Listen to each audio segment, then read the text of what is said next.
Today, a group of New York Comedy Club owners and State Senator Michael Gianaris are demanding that Governor Cuomo allow them to reopen under the same COVID-19 restrictions as the city's restaurants.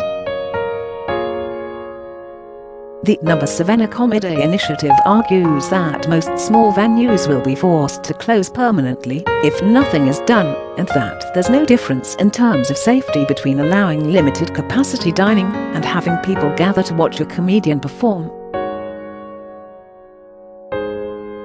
I can't find a single person making these decisions who can explain to me why comedy clubs are any more dangerous than restaurants or bowling alleys that are allowed to operate right now. Senator Gianaris, who's known to some as the Amazon Slayer for blocking the corporation's planned Queens headquarters, tells Vulture,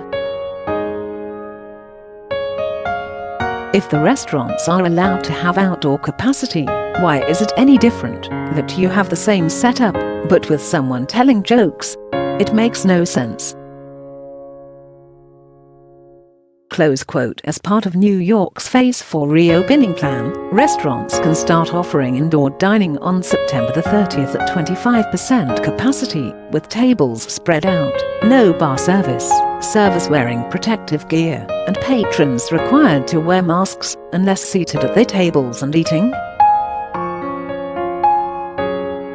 At a restaurant, people sitting around the table are talking to each other the whole time, whereas at a comedy club, they're generally not doing that. They're staring at the performer, Gianaris says. The rule should be applied uniformly for similar venues, and there's no reason why we're punishing comedy clubs. Close quote. The Queens-based Gianaris, who previously led the fight for New York to freeze rent payments during the pandemic, also points out that the governor could change this rule immediately. But last week, Cuomo said in a radio interview, "How essential is a comedy club when you're talking about a possible infection rate? Not to offend people in the comedy club, Lord knows we need to laugh, but those are the calibrations we're making." Close quote. The New York Comedy Coalition, meanwhile, has a lengthy proposal that details the clubs, including the Comedy Cellar, QED, Astoria, Gotham, and New York Comedy Club, plans for reopening. Among the guidelines are rules about capacity at the distance tables, no congregating among patrons, tickets for all shows to allow for contact tracing, and performers standing at least 10 feet away from the audience. Gianaris had set up a meeting with the club owners and Cuomo's advisors to make them aware of the proposal, and he says it was surprising they weren't included in the reopening plans. "I'm hopeful," he says. "We were working closely with the governor's top staff on this, and there seemed to be a level of understanding. I don't know why they backtracked, but hopefully we'll get it corrected quickly." On Tuesday afternoon, Gianaris joined a press conference at New York Comedy Club to discuss the issue alongside venue owners and comics. Organizer and QED Astoria owner Cambry Cruz opened by saying, "We're maybe about 50 people, perfectly illegal.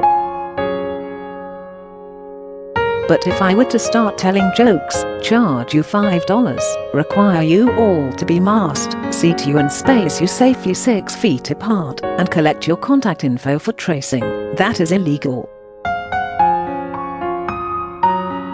It makes zero sense."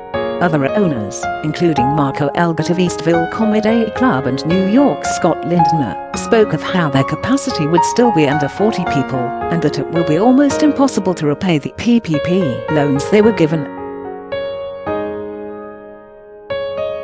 James Doles, of Governor's Comedy Club on Long Island, mentioned that after more than 12 weeks of hosting shows with all the proper precautions and safety moderations, not a single case came out of the venue. "We proved it," he said. "It was done, and it can be done in all the comedy clubs." Close quote. Finally, comedian Christian Finnegan discussed how vital the comedy scene is for the city and tourists and pointed out that, like cockroaches, stand-ups can't be stomped out.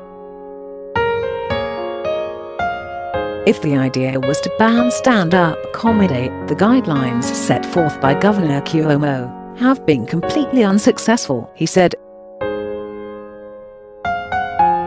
There are comedy shows going on tonight in private homes, in backyards, in parking lots. The only thing Governor Cuomo's guidelines do is prevent them from being done safely by licensed venues who know what they're doing. Close quote. Related, it's time for stand-ups to prepare for the worst.